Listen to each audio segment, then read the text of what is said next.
Madame la présidente. Quand je lis l'article qui a été adopté, l'article 22 bis BA, j'aimerais tellement que ce soit si simple. Qu'on puisse dire, allez hop, on ferme une centrale, hop, on met les énergies renouvelables à la place, et puis hop, on a réglé notre problème. Enfin, la politique énergétique est beaucoup plus complexe que ça, et on se doit d'avoir ce discours de complexité vis-à-vis de nos concitoyens qui sont tout à fait capables de l'entendre. Ça ne marche pas comme ça. Donc, ce qui marche, par contre, et ça, c'est déjà prévu dans la loi, c'est que la politique énergétique doit assurer la sécurité d'approvisionnement de notre pays. Ça, c'est déjà dans l'article L. 100-1 du Code de l'énergie. Donc, nous nous devons de trouver des solutions pour assurer la sécurité d'approvisionnement de notre pays. Ça, oui. Mais des articles comme cela, ça ne résout rien du tout. Parce qu'en fait, la réalité de notre pays, c'est qu'il faut qu'on regarde la sécurité d'approvisionnement au regard de notre capacité de production, mais également de notre consommation d'électricité.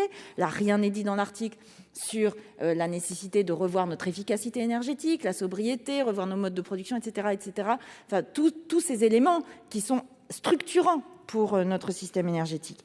Et puis aussi, les flexibilités du système électrique, les capacités de stockage qui vont être mises en place, sur lesquelles il y a déjà des travaux actuellement, qui vont monter en puissance dans les 10 ans qui viennent, et aussi la capacité de nos interconnexions. Voilà l'ensemble de tout ça.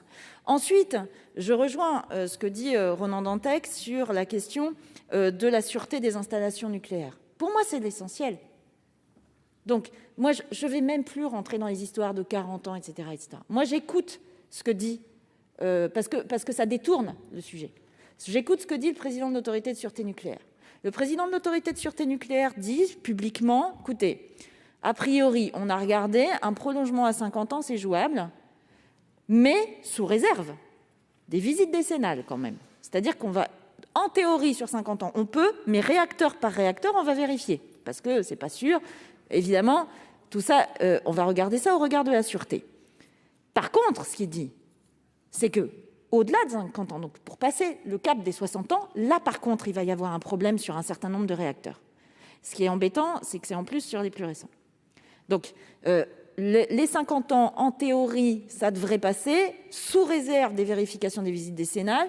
60 ans, là, par contre, ça va coincer. Donc, on a de toute façon un certain nombre de réacteurs qui vont s'arrêter. C'est normal, c'est le cycle de vie des centrales nucléaires.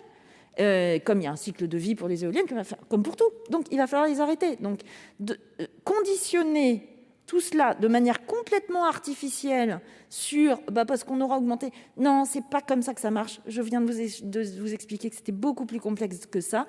Et donc, ce genre d'article n'est ni fait ni à faire. C'est pourquoi j'émets un avis. Enfin, c'est pas que j'émets un avis, c'est que je pose un amendement pour le supprimer.